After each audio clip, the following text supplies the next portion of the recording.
दोस्तों, अगर आपको जिंदगी में कुछ हटके कुछ अलग करना है तो आपको आपका कंफर्ट जोन जो आपने तैयार किया हुआ है या आप उसमें फंसे हुए हैं तो उससे बाहर निकलना होगा और आपका जो ग्रोथ एरिया है उसमें आपको प्रवेश करना होगा।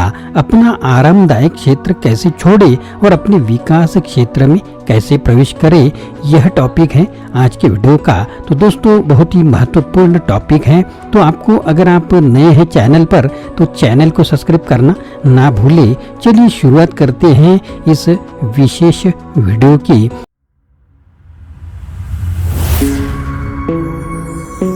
हेलो दोस्तों, मेरा नाम आनंद है और बिजनेस आनंद इस चैनल में आप सभी का स्वागत है। जीवन आराम क्षेत्र से बाहर निकलने के अवसरों से भरा पड़ा है, लेकिन उन्हें पकड़ना मुश्किल हो सकता है। कभी कभी ऐसा करने के कारणों के बारे में जानकारी न होना ही समस्या होती है। आखिरकार यदि आराम की भावना यह दर्शाती है कि हमारी सबसे बुनियादी जरूरतें पूरी हो रही हैं, तो हमें इसे त्यागने की कोशिश क्यों करनी चाहिए। जो चीज लोगों को अधिकांश समय पीछे रखती है वह ज्ञान की किसी विशिष्ट कमी के बजाय उनकी मानसिक स्थिति होती है।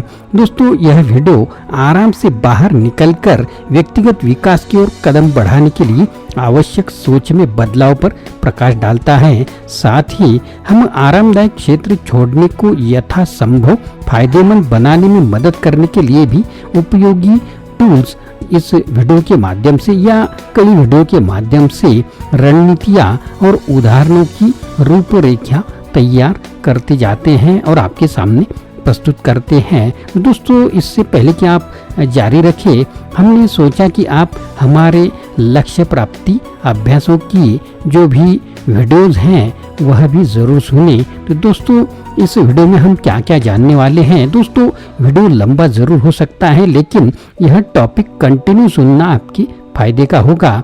तो मनोविज्ञान में कंफर्ट जोन क्या है, कंफर्ट जोन से ग्रोथ जोन तक कैसे जा सकते हैं, कंफर्ट जोन छोड़ने के फायदे कैसे हो सकते हैं, उदाहरण सहित बोलूंगा। अपना कंफर्ट जोन छोड़ने में सहायता के लिए 4 युक्तियां यहाँ बताऊंगा। अपना कंफर्ट जोन छोड़ने के 7 तरीके भी हैं और कुछ प्रेरणादायक उदाहरण भी है। तो दोस्तों, ऐसे कई जानकारी से भरा यह वीडियो है। तो दोस्तों, चलिए शुरुआत करते हैं। पहले जानते हैं मनोविज्ञान में कंफर्ट जोन क्या होता है। अब सांस्कृतिक प्रवचन से मजबूरी से अंतर्निहित अपने आराम क्षेत्र को छोड़ने का रूपक 1990 के दशक में लोकप्रिय हो गया था। कंफर्ट जोन वाक्यांश प्रबंधन विचारक जूडिथ बाइडिक ने अपने 1991 की काम danger in the comfort zone में गढ़ा था। आराम क्षेत्र एक व्यावहारिक स्थिति है जिसके भीतर एक व्यक्ति चिंता तटस्थ स्थिति में काम करता रहता है। प्रदर्शन का एक स्थिर स्तर प्रदान करने के लिए व्यवहार के सीमित सेट का उपयोग करता है, आमतौर पर जोखिम की भावना के बिना। आरामदायक क्षेत्र के भीतर लोगों के लिए प्रदर्शन की नई ऊंचाइयों तक पहुंचने के लिए बहुत अधिक प्रोत्साहन नहीं है। यहीं पर लोग जोखिम रहित दिनचर्या अपनाते हैं जिससे उनकी प्रगति धीमी हो जाती है। लेकिन इस अवधारणा का पता व्यवहार मनोविज्ञान की दुनिया में लगाया जा सकता है। तो दोस्तों, 1907 में रॉबर्ट यर्किस और जॉन डॉडसन ने पहला प्रयोग किया जिसमें चिंता और प्रदर्शन के बीच संबंध पर प्रकाश डाला गया। उन्होंने देखा कि बढ़ती तीव्रता के बिजली के झटके दिए जाने पर चूहे भूल भुलैया को पूरा करने के लिए अधिक प्रेरित हो गए, लेकिन केवल एक बिंदु तक। एक निश्चित सीमा से ऊपर वे प्रदर्शन करने के बजाय छिपने लगे। मनुष्यों में भी इसी प्रकार का व्यवहार देखा जा सकता है। यह समझ में आता है क्योंकि चिंता उत्तेजक उत्तेजनाओं के जवाब में विकल्प या तो छोड़ना, चुनौतियों का सामना करना, भागना, छिपना या रुकना, तनावग्रस्त हो जाना हो सकता है। यर्किस डॉडसन कानून। यर्किस और डॉडसन 1907 में केवल अधिक ठोस प्रकार के प्रदर्शन के लिए सच है, जैसे कि काम पर एक तनावपूर्ण नया कार्य दिया जाना, बल्कि कई जीवन क्षेत्रों में भी कैसे, जैसे खुद को समझना, दूसरों से संबंधित होना और जल्द ही समझ जाना। मूल विचार तो यह है कि हमारे तांत्रिक तंत्र में उत्तेजना का गोल्डी लॉक्स क्षेत्र होता है। तो दोस्तों बहुत कम और आराम क्षेत्र में रहते हैं जहां बोरियत आने लगती है, लेकिन बहुत अधिक और आप घबराहट क्षेत्र में प्रवेश करते हैं जो प्रगति को भी रोकता है। तो दोस्तों कंफर्ट जोन से ग्रोथ जोन तक आप कैसे सफर तय कर सकते हैं? तो आराम क्षेत्र छोड़ते समय डर हमेशा आतंक क्षेत्र में रहने के बराबर नहीं होता है। जैसा कि नीचे दिए गए आपको कुछ चित्रों द्वारा भी इस वीडियो के पता चलता है। सीखने और विकास क्षेत्र के रास्ते में डर एक आवश्यक कदम हो सकता है। आरामदायक क्षेत्र के भय क्षेत्र में कदम रखने के लिए साहस की आवश्यकता होती है। स्पष्ट रोड मैप के बिना पिछले अनुभव पर निर्माण करने का कोई तरीका नहीं है। यह चिंता बढ़ाने वाला हो सकता है।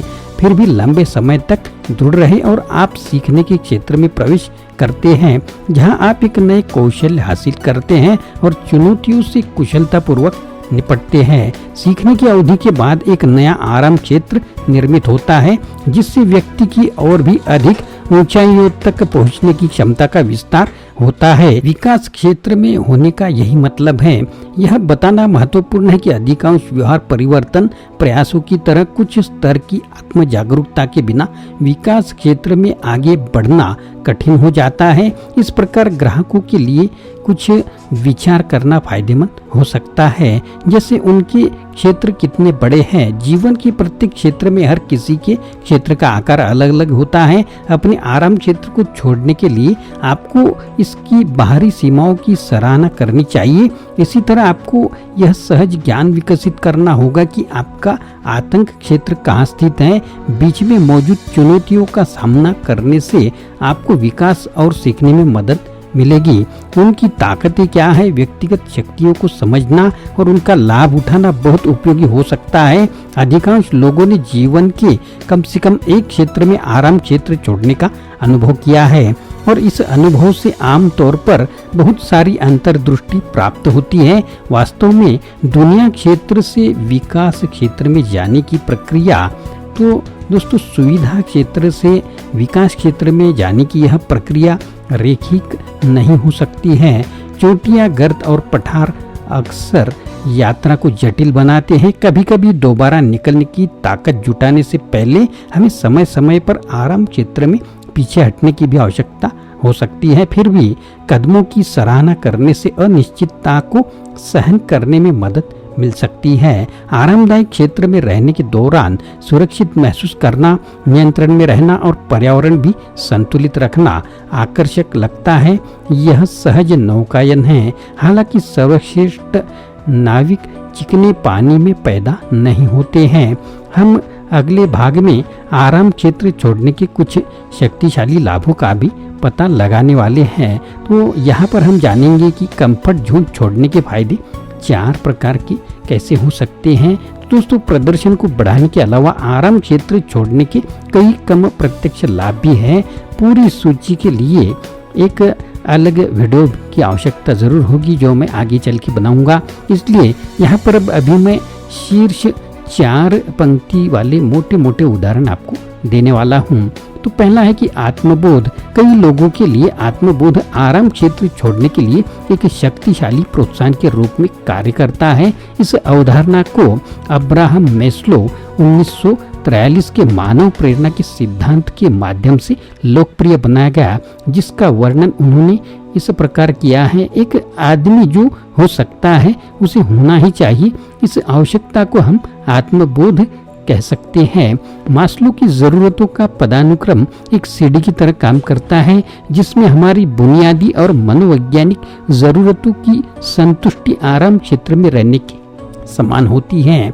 लेकिन चाहे हम इसके प्रति सचेत हो या ना हो, सिद्धांत का तर्क है कि हमारी अगली आवश्यकता व्यक्तिगत विकास और पूर्ति है। जब तक आराम क्षेत्र छोड़ने का निर्णय किसी व्यक्ति के मूल्यों के साथ संरेखित होता है, यह बदलाव आत्म साक्षात्कार के लिए बोली लगाने के समान हो सकता है। यह महत्वपूर्ण क्यों है? एक के लिए विकास के लिए प्रयास न करने का मतलब जीवन में बाद में जड़ता की स्थिति में गिरना हो सकता है। दूसरा पॉइंट है कि विकास मानसिकता का विकास। स्टैनफोर्ड मनोवैज्ञानिक कैरोल ड्वेक 2008 की मानसिकता पर काम ने सकारात्मक मनोविज्ञान के क्षेत्र में एक आदर्श बदलाव को चिन्हित किया। उनकी शोध में दो विपरीत विश्वास प्रणालियों, निश्चित बनाम विकास मानसिकता के बीच अंतर किया। एक निश्चित मानसिकता के साथ लोगों का मानना है कि उन्होंने प्रत्येक क्षमता की खुराक निर्धारित की है, जिसके अनुसार वे कितना हासिल कर सकते हैं। असफलता से अपर्याप्तता का पता चलता है और आलोचना आत्मसम्मान के लिए घातक आघात बन जाती है। विकास मानसिकता का अर्थ है मनुष्य को निंदनीय के रूप में पहचानना। इस रुख से असफलताएं सीखने के अवसर बन जाती हैं। ड्वेक 1999 और हमारी क्षमता असीमित हो जाती है। जानबूझकर आराम क्षेत्र छोड़ना विकास की मानसिकता विकसित करने के साथ साथ चलता है, जहां एक निश्चित मानसिकता हमें असफलता के डर में फंसाए रखती है, वहीं विकास की मानसिकता संभावनाओं का विस्तार करती है। यह हमें सीखने और स्वस्थ जोखिम लेने के लिए प्रेरित करता है, जिससे जीवन के सभी क्षेत्रों में सकारात्मक परिणाम मिल सकते हैं। अगला पॉइंट है लचीलापन और एंटी फ्रेग्रिलिटी। जीवन बिल्कुल पूर्वानुमानित मामला नहीं है, शायद तब लोगों को भी नहीं होना चाहिए।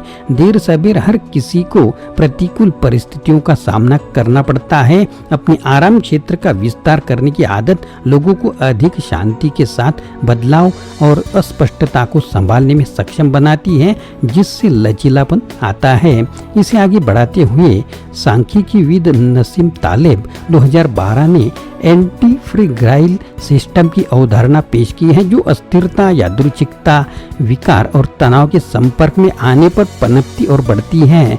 उदाहरणों में विकास और प्रतिरक्षा प्रणाली, साथ ही मानव मानस शामिल है, जबकि लचीली प्रणालियां एक झटके के बाद वापस उसी स्तर पर आ जाती हैं। एंटी फ्रेजाइल प्रणालियां उनसे बढ़ना सीखती है, नई ऊंचाइयों तक पहुंचती है। आराम क्षेत्र से बाहर कदम रखना उद्देश्यपूर्ण रूप से एंटी फ्रेगिलिटी विकसित करना है, जब तक कि हम आतंक क्षेत्र में नहीं जाते हैं। अगला पॉइंट है अधिक आत्म प्रभावकारिता। जैसा कि अल्बर्ट बंडूरा 1997 द्वारा रेखांकित किया गया है, आत्म प्रभावकारिता एक लक्ष्य की सेवा में आवश्यक कार्यों को निष्पादित करने में सक्षम होने में विश्वास है। उच्च आत्म प्रभावकारिता की ओर ले जाने वाले लक्ष्य विशिष्ट होते हैं, बहुत कठिन नहीं होते हैं और अल्पकालिक होते हैं। आराम क्षेत्र छोड़ने का अर्थ है परीक्षण और त्रुटि का एक चरण, जिसके दौरान कम से कम कुछ स्तर की सफलता अपरिहार्य है। इस सफलता का अनुभव करने से हमारी आत्म प्रभावकारिता का निर्माण होता है, हमारी क्षमता में विश्वास बढ़ने लगता है। आराम क्षेत्र छोड़ने के अन्य लाभों की तरह यह संभवतः रातों रात नहीं होगा, फिर भी उपलब्धि और आत्मविश्वास का संचयी उत्थान किसी के लिए भी एक शक्तिशाली संपत्ति बन सकता है। दोस्तों, अब जानेंगे अपना कंफर्ट जोन छोड़ने में सहायक 4 युक्तियाँ। तो पहला पॉइंट है कि तनाव को फिर से परिभाषित आपको करना होगा। दूसरा पॉइंट है कि न्यूरोप्लास्टिसिटी को समझना होगा। विकास मानसिकता को आंतरिक बनाने की दिशा में एक आवश्यक कदम न्यूरोप्लास्टिसिटी अनुसंधान को अपनाना है। एक बार समझ में आने के बाद आराम से दूर पहला कदम उठाने के लिए कम साहस की आवश्यकता होती है, क्योंकि विफलता स्वयं यात्रा का अभिन्न अंग बन जाती है। ड्वेक के सिद्धांत के मूल में यह है कि मनुष्य निंदनीय और अनुकूलनीय है। उनके दर्शन की सराहना करने का एक और अच्छा तरीका इस टीडी टॉक को देखना होगा। तो दोस्तों, प्राथमिकता देना। आराम क्षेत्र पर कब्जा करना हमेशा हानिकारक नहीं होता है। उदाहरण के लिए आपके यूकुलेले वादक आराम क्षेत्र में रहना उचित हो सकता है, लेकिन आपके प्रबंधन व्यक्तिगत वित्त क्षेत्र में नहीं। मुद्दा बाधाओं की पहचान करने का है। जीवन के ऐसे क्षेत्र जहां बहुत अधिक आरामदायक होना फायदे से ज्यादा नुकसान पहुंचाता है। ग्राहकों में लक्ष्य चयनात्मक को प्रोत्साहित करें ताकि वे प्रभावी ढंग से ध्यान केंद्रित कर सके। अगला पॉइंट है छोटे छोटे कदम। तो छोटे व्यवस्थित कदम उठाने के साथ साथ बड़े साहसी कदम उठाना भी ठीक है। आरामदायक क्षेत्र को पीछे छोड़ने का मतलब लापरवाही से सावधानी बरतना नहीं है। आगे बढ़ने वाला हर कदम प्रगति होता है। दोस्तों, अब जानेंगे अपना कंफर्ट जोन छोड़ने के 7 तरीके। तो पहला तरीका है रोजमर्रा के काम अलग ढंग से करना। दूसरा तरीका है अपने पेशेवर कौशल का विस्तार करना। तीसरा है नया आहार आजमाना। चौथा है वर्कआउट को अगले स्तर पर ले जाना। पांचवा है रचनात्मक बनना होगा आपको। छठवा है अपने विश्वासों को चुनौती देना सीखना होगा। और सातवां है ईमानदारी का अभ्यास करना। जब संवेदनशीलता से काम लिया जाए तो ईमानदारी व्यक्तिगत विकास के लिए एक जबरदस्त उत्प्रेरक हो सकती है। तो चाहे किसी निजी पंजिका में अपने बारे में सीधे बात करना हो या किसी करीबी को यह बताना हो कि आप कैसा महसूस करते हैं, ईमानदारी लोगों को उनके आराम क्षेत्र से बाहर निकालती है। ईमानदार संचार के माध्यम से हम खुद को बेहतर समझ सकते हैं और दूसरों के साथ गहरे संबंध बना सकते हैं। तो दोस्तों यह वीडियो आपको कैसा लगा ज़रूर कमेंट बॉक्स में लिखिए। और दोस्तों अगर आपको आगे बढ़ना है तो कंफर्ट जोन से ग्रोथ जोन की तरह बढ़ना होगा। तो दोस्तों अगर आप चैनल पर नए हैं तो चैनल को सब्सक्राइब करना ना भूलें। आशा करता हूँ दोस्तों यह वीडियो आपको पसंद आया होगा। अगर पसंद आया है तो लाइक करें, शेयर करें, चैनल को सब्सक्राइब करें, अपने दोस्तों को और ग्रुप को भी यह वीडियो फॉरवर्ड करें। फिर से मिलेंगे अगले वीडियो में। आप सभी का वीडियो देखने के लिए बहुत बहुत शुक्रिया।